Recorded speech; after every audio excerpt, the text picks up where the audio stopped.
মনে করি বাইপাস রোডে ওঠার সময় দেখে উঠছি। বাইপাস রোডে উঠলেই সমস্যা, বাইপাস রোডে উঠলেই সমস্যা।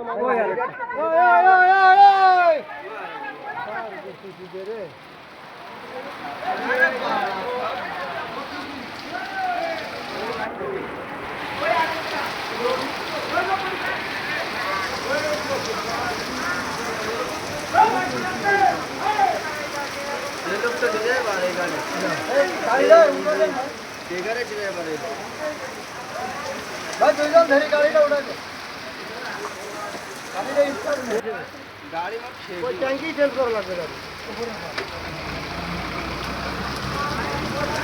এত করে বলি যে 4 রাস্তার মোড় যারা বাইপাস থেকে উঠবে তারা একটু সঠিকভাবে উঠুক।